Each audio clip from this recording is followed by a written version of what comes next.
Hello everyone, welcome back to my channel.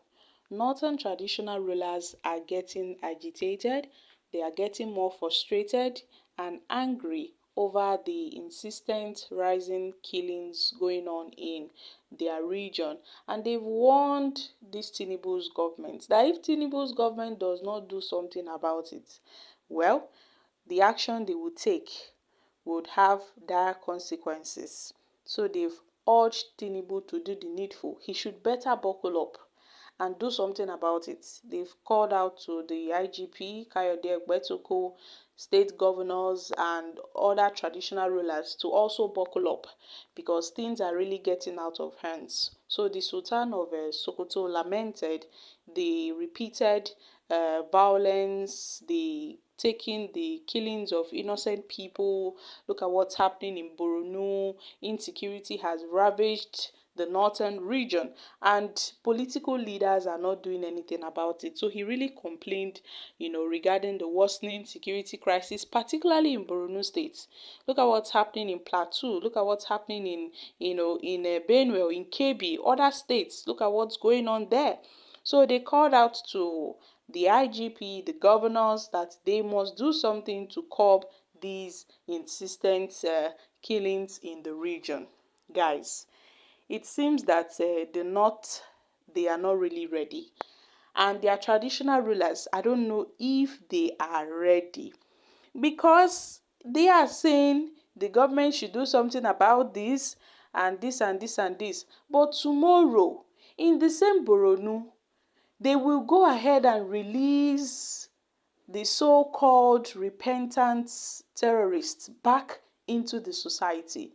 They will reintegrate them back into the society. So what do they expect?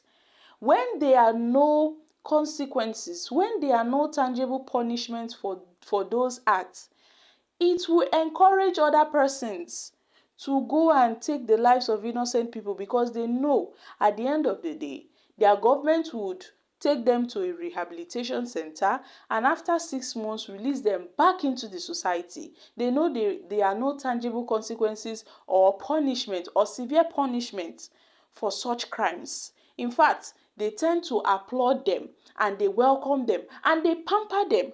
If they do all these things, how will insecurity come to an end in that region? So this is just, serious. It's so unfortunate that so many innocent persons have lost their lives as a regard of what their leaders have done. As a result of what their leaders have done, so many innocent people have lost their lives because of the decision, because of the policies being introduced. So guys, I'm dropping here. Kindly share your thoughts on this in the comments section. Thank you. In the history of this state and in the history of our country. So I used to ask him in a joking manner, where do you get your strength? And before he could answer, I would tell him it's from Almighty Allah subhanahu wa ta'ala. Because whoever Allah gives power, He helps him to walk in the best way possible for the Ummah to give leadership to. So as long as you take all your worries, all your cries, all your problems to Almighty Allah, you will never ever go wrong. You will succeed. And that's why I believe Borno is succeeding despite challenges, despite comments which recently brought up some tensions, which we have had comments.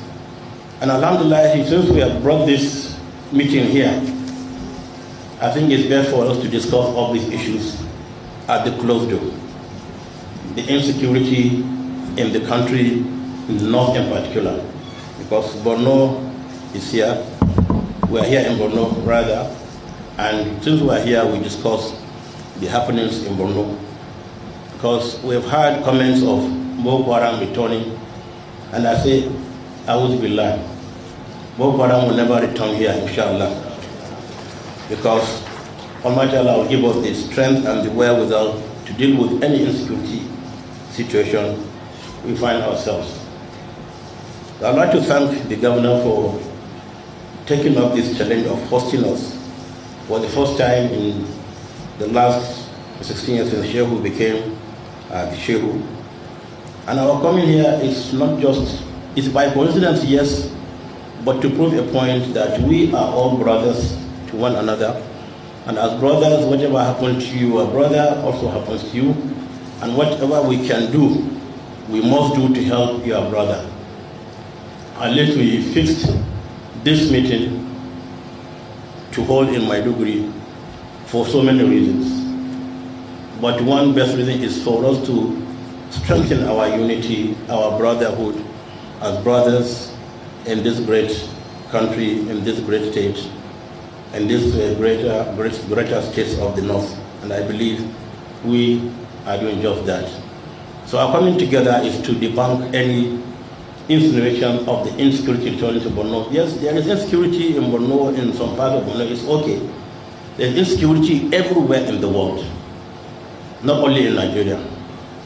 But some of us that go around the world, we know, more people are killed in some developed countries every day than the total amount of people killed in Nigeria in a month or in 2 months.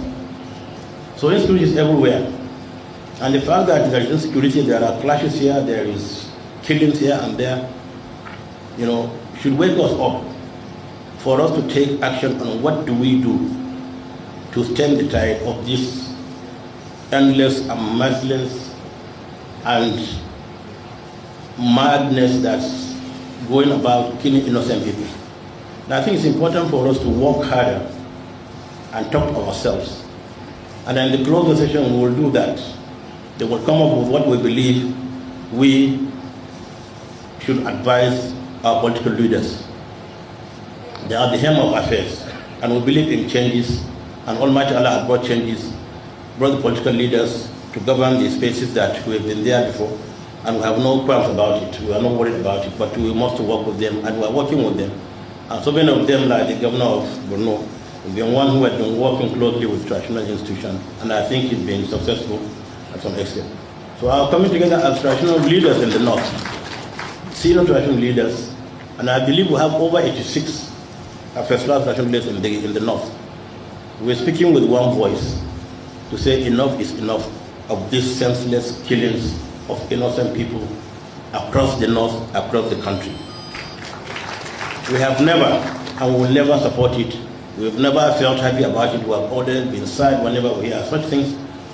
And we have released so many statements of condemnation.